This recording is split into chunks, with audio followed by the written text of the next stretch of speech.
सिर्फ सच। नाम राज बहादुर पटेल। पेशा SIS में सुरक्षा guard. Agency registration number REG JAB 000223। Jabalpur में दनादन फायरिंग और कैश वैन की कैश पेटी की लूट और ड्यूटी में तैनात राज बहादुर की गोली लगने से मौत। तिलहरी के बैंक ऑफ महाराष्ट्र परिसर में हुई लूट और फायरिंग की इस वारदात ने सारे शहर को झकझोर दिया है।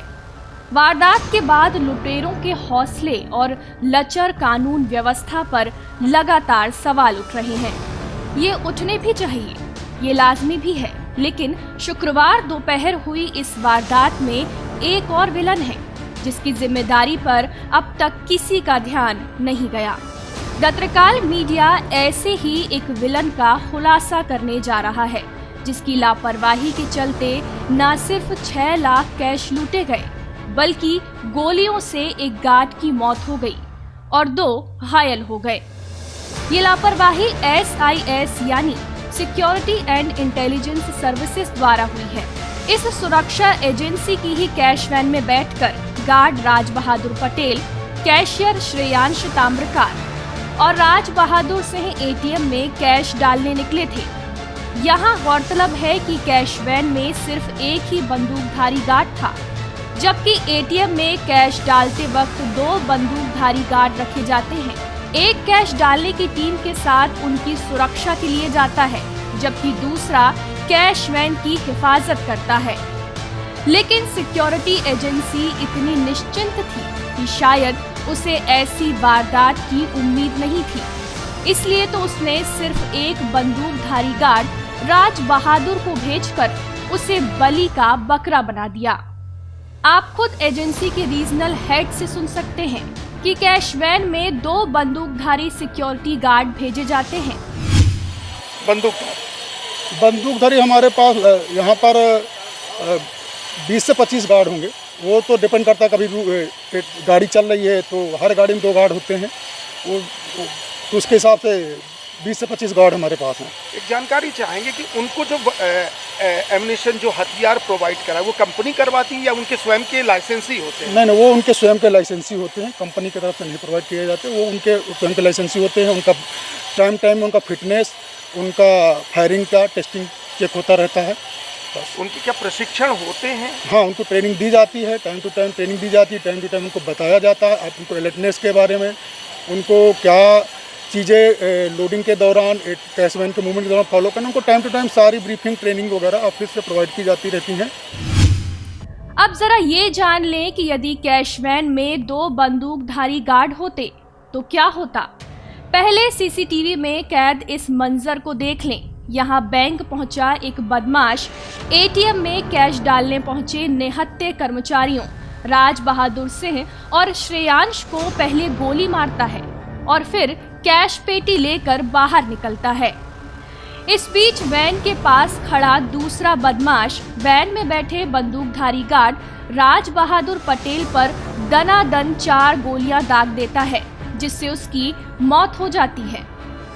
अब अगर मौके पर 2 गार्ड होते तो एक कैश ले जा रही टीम पर ध्यान देता तो दूसरा वैन की हिफाजत करता। लेकिन वैन के अंदर बैठे राज बहादुर और ड्राइवर को तो बाहर बदमाशों के उत्पात का पता ही नहीं लग पाया। हाँ, उन्हें आवाजें जरूर आईं, लेकिन जब तक वो कुछ समझ पाते बहुत देर हो चुकी थी और लुटेरे अपने मंसूबों में कामयाब।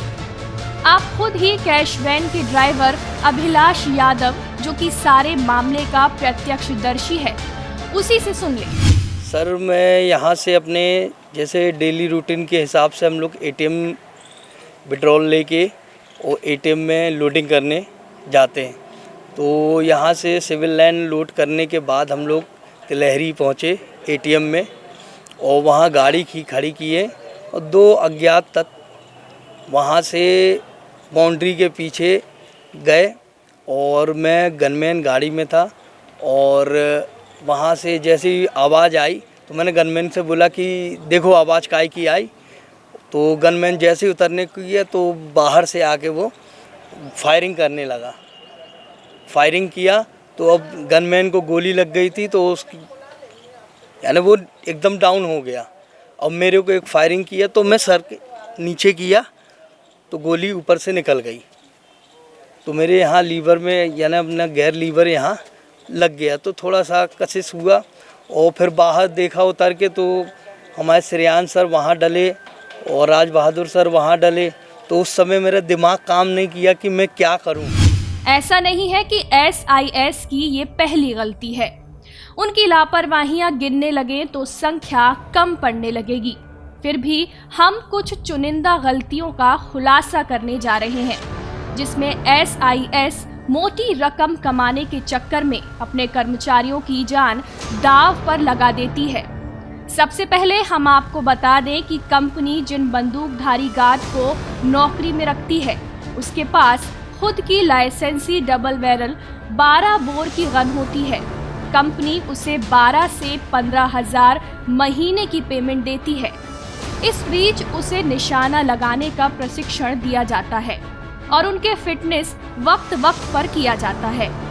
लेकिन हैरानी की बात यह है कि SIS सुरक्षा मापदंडों पर जमकर समझौता करती है। एजेंसी आर्मी से रिटायर लोगों को नौकरी पर नहीं रखती। उसकी दलील है कि उन्हें आर्मी से रिटायर लोग मिलते नहीं। सवाल एक ही उठता है कि जितनी पेमेंट आप गार्ड को देते हो, उससे ज्यादा आर्मी का रिटायर सैनिक पेंशन पाता है, तो वो एजेंसी की नौकरी करेगा क्यों? ये भी सच है कि अगर आर्मी में रह चुका जवान सुरक्षा का जिम्मा उठाएगा तो महाराष्ट्र बैंक परिसर में हुई ऐसी वारदात नहीं हो सकेंगी। ये माना जाता है जो उनके पास 12 बोर की, जो आज के समय अपराधियों के पास हाईटेक हथियार होते हैं, जो प्रशिक्षण की बात चल रही है, तो आप लोग क्या कुछ एक्स सर्विसमैन या उस लेवल की सिक्योरिटी क्यों नहीं प्रोवाइड? हम लोग एक्समैन वगैरह भी रखते हैं, मगर एक्समैन हर जगह नहीं मिलते हैं, इसलिए प्राइवेट सिक्योरिटी को रखा जाता है और बाकी एजेंसियां भी रखती हैं, तो SIS के हमारे पास भी लोग रखे जाते हैं। SIS देश की सबसे बड़ी निजी सुरक्षा एजेंसी है। भाजपा के कद्दावर नेता और पूर्व राज्यसभा सांसद RK सिन्हा इसके मालिक हैं। सबसे बड़ी बात कि एजेंसी का 4,000 करोड़ से भी ज्यादा का टर्नओवर है। ऐसे में एक ही बात साबित होती है कि नाम बड़े और दर्शन छोटे। अगर सुरक्षा के मापदंडों का ख्याल रखा जाता तो शायद राज बहादुर पटेल की जान ना गई होती और 2 अन्य घायल कर्मचारी अस्पताल में मौत से जंग ना लड़ रहे होते। ये कहना सही होगा कि राज बहादुर पटेल को SIS ने ड्यूटी के नाम पर कुर्बान कर दिया है। उसे मरणोपरांत कंपनी से मिलने वाली सारी सुविधाएं दी जा रही हैं, लेकिन कंपनी ने नोटों के बढ़ते बंडलों को प्राथमिकता ना दी होती तो शायद ऐसी दिल दहला देने वाली वारदात नहीं होती। अब ये देखना है कि SIS की इस बड़ी लापरवाही के खिलाफ पुलिस क्या कदम उठाती है। जबलपुर से कैमरामैन अजय सिंह के साथ Bhaskar Dubey, the Trikal media के लिए। सिर्फ सच।